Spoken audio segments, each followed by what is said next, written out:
पिछले 6 सालों में इंडिया में अराउंड 6 हॉस्पिटल्स स्टॉक मार्केट में लिस्ट हुए।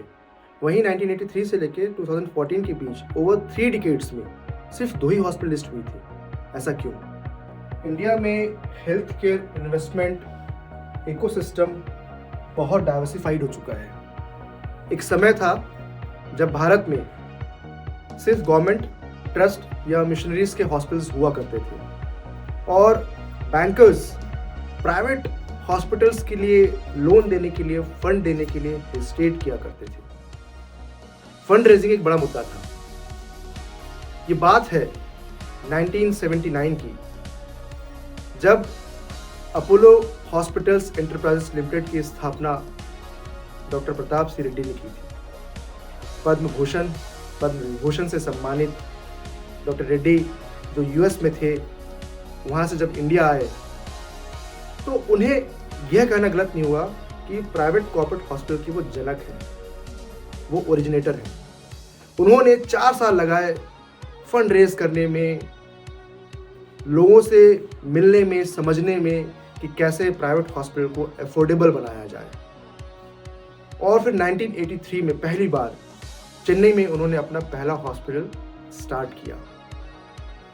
आज इंडिया ही नहीं, वर्ल्ड की one of the prominent health care service provider Apollo group of hospitals हैं। फिर लगभग 23 वर्षों तक अप टू 2006 कोई भी दूसरा प्राइवेट कॉर्पोरेट हॉस्पिटल इंडिया में आया ही नहीं जिसने अपने आप को स्टॉक मार्केट में लिस्ट कराने के बारे में सोचा। देन 2007 में फोर्टिस हेल्थ केयर आया जो स्टॉक मार्केट में लिस्ट हुआ। उस समय उसकी लिस्टिंग प्राइस थी 100 के अराउंड, 100 रुपीज़ के अराउंड, जो आज की डेट में लगभग 750 की अबव चल रही है। लाइकवाइज अपोलो ग्रुप का जब 1983 में शेयर मार्केट में लिस्ट हुआ था तो face value was around 10 rupees. Do you know, you must be knowing also कि आज की डेट में अपोलो ग्रुप ऑफ हॉस्पिटल का शेयर अबव 7,000 रुपीज़ है।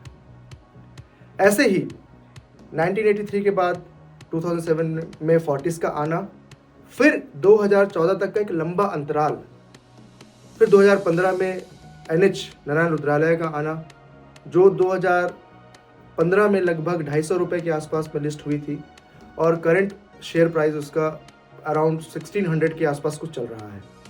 फिर 2016 में आया HCG, 17 में आया शैल्बी, 18 में आया एस्टर डीएम। जब लिस्ट हुआ था एस्टर डीएम तो उसका price was around 180, current price is somewhere around 650।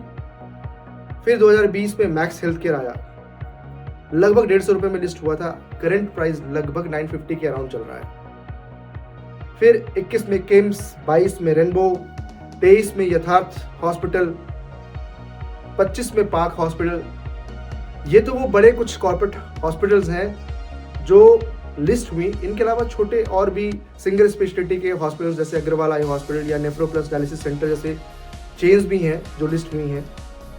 लेकिन एक समय जब बैंक प्राइवेट हॉस्पिटल्स को फंड देने में हेजिटेट करती थी, एक प्राइवेट अस्पताल खोलना बड़ी बात थी।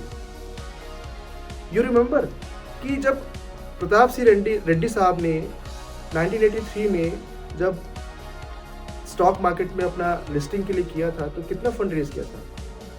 हार्डली 1.5 करोड़। आज फंडिंग इतनी आसान हो गई है, बैंकर्स के अलावा there are lot of people, there are lot of other hospitals जैसे पारस हॉस्पिटल हो गया, मेडिकवर हॉस्पिटल हो गया, केयर हॉस्पिटल हो गया, मणिपाल हॉस्पिटल हो गया।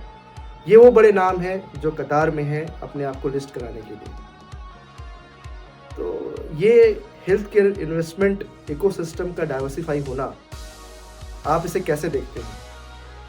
इसके लिए हमने एक गूगल फॉर्म इस वीडियो के साथ लिंक में अटैच किया है। प्लीज़ आप अपने इनपुट्स, अपने व्यूज़, अपने इंसाइट्स हमसे शेयर करिए ताकि हम आने वाले वीडियोज़ में हर एक कॉर्पोरेट हॉस्पिटल की जर्नी पे बात कर पाएँ, इंडिविजुअली हम एनालाइज कर पाएँ कि ये सफ़र कैसे इन अस्पतालों ने, इन कॉर्पोरेट हॉस्पिटल्स ने तय किया है। और ये कैसे भारत में टीयर 2 और टीयर 3 सिटीज़ को हेल्थ केयर डिलीवरी सिस्टम को इम्प्रूव करने के लिए इम्पैक्ट डालने वाला है। Thank you.